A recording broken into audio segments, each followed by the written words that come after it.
Good morning, everybody.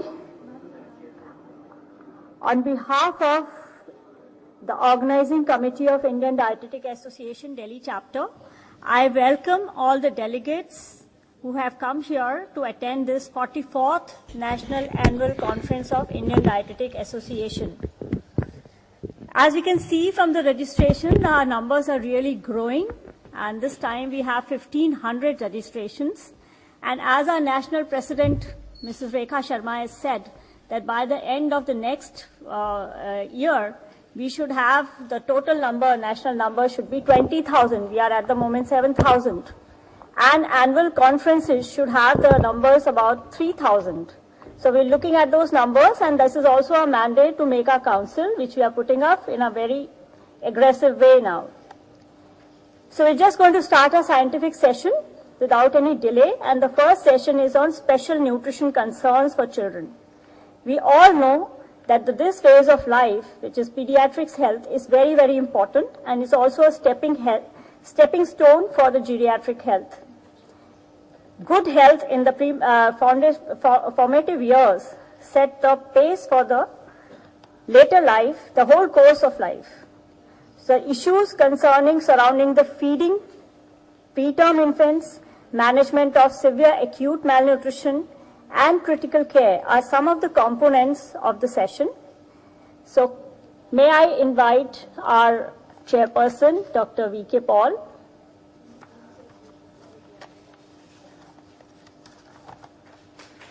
And Ms. Madhu Sharma.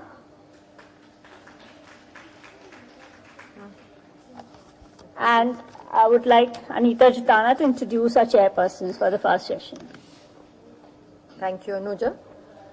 Dr. Vinod K. Paul, Head WHA Collaborating Center for Training and Research in Newborn Care, Member High-Level Expert Group on Universal Healthcare Coverage, Planning Commission, Government of India, Adjunct Faculty, Public Health Foundation of India, New Delhi, Co-Chair, Partnership for Maternal, Newborn and Child Health, WHO, Head ICMR Center for Advanced Research in Newborn Health, AIIMS. He is the Professor and Head, Department of Pediatrics, All India Institute of Medical Sciences. He's developed a low-cost drug meant for premature newborn and has written and edited a lot of monograms and books. Welcome, Dr. Paul.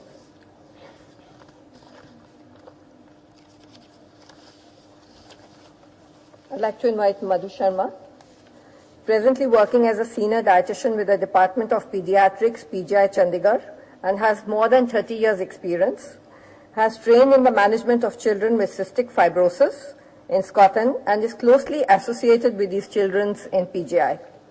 Has contributed to a number of scientific journals of repute and has authored 2 books on pediatric nutrition. Welcome both. Good morning, and my thanks for the opportunity to speakers. Okay. Well, I must say that your organization and your members are very enthusiastic. I've never seen so many people at 8:30, even 9 o'clock. So very warm welcome to the session, and congratulations for holding this important and widely attended meeting with a very strong scientific content.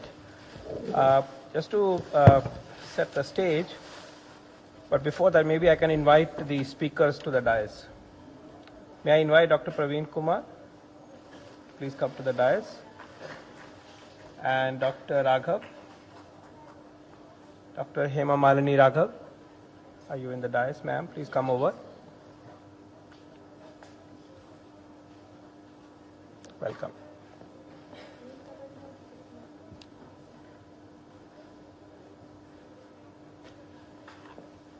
Hi.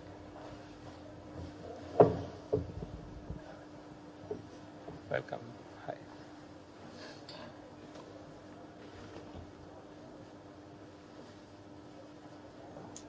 Warm welcome, Dr. Raghav. Just to set the stage, has already introduced by Anuja, childhood presents many challenges to nutritionists, dietitians, pediatricians, families, and so on. And I really look upon them in three broad headings to start the ball rolling, and exactly this is the way you planned your session as well.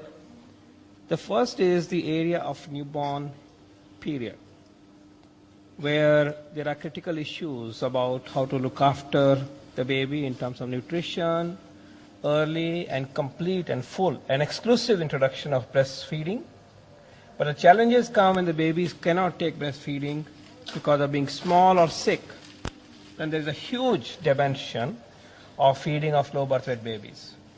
And I'd like you as an organization to really address that issue in a significant way.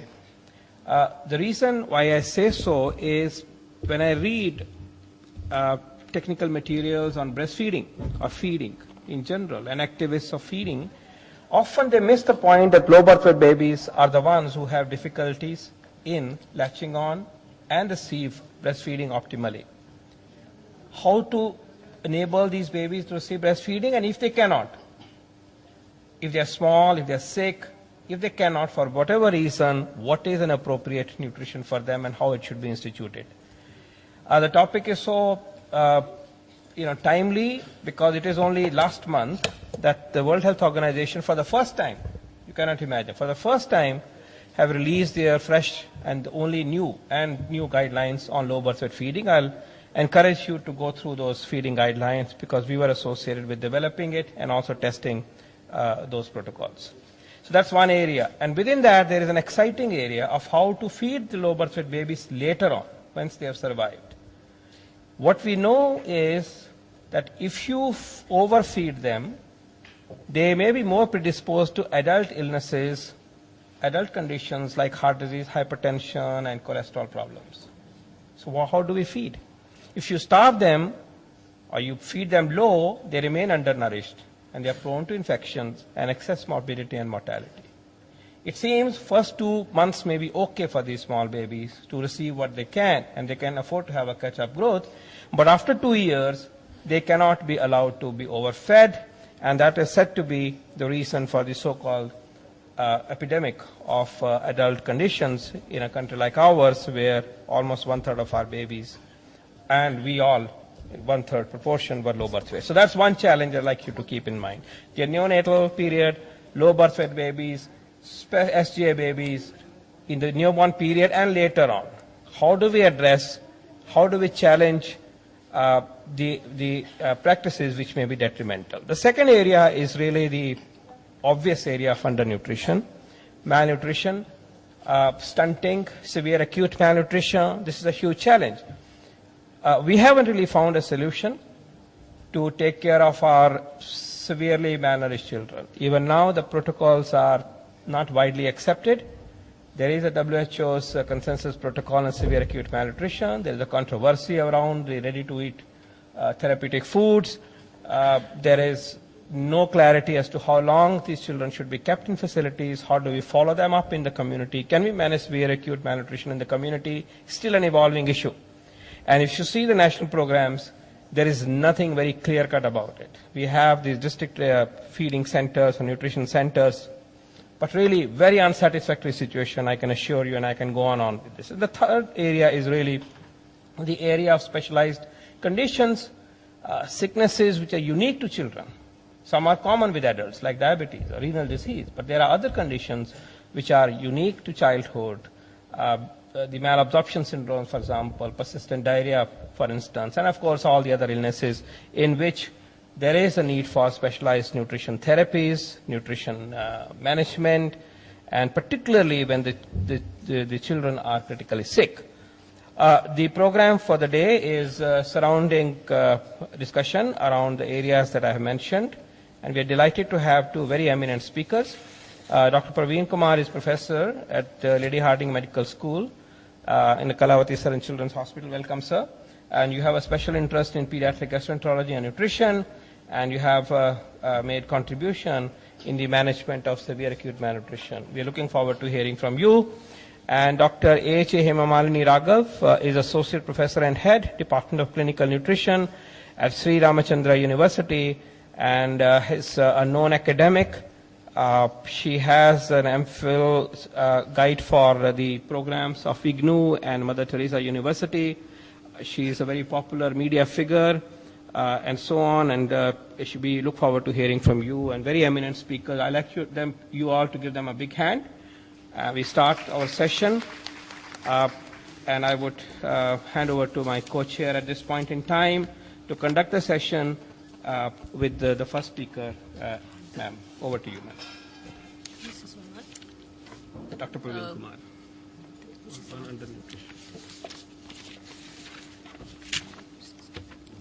Welcome, Dr. Praveen Kumar. Now we'll start our first session on preterm. Sorry, this is On severe acute malnutrition, and this is a very challenging topic that we are going to listen to today. And what I would like to stress here, Dr. Paul has already mentioned that severe acute malnutrition is a challenging problem which is faced by pediatricians as well as dietitians. And at this point of time, the management is the big issue.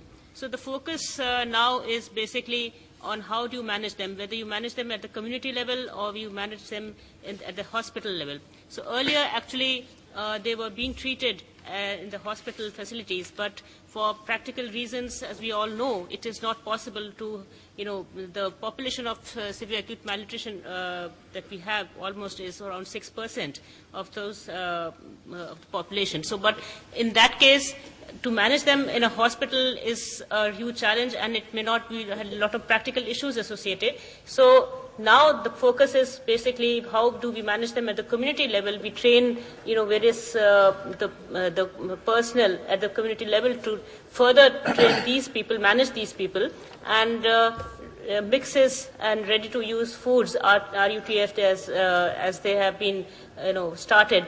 And but again, there's a lot of dispute. There's a lot of confusion in what kind of mixes they should be, how they should be, really spread across the. Should be the uniformity is a big issue. So all these things, there are a lot of teething problems in this.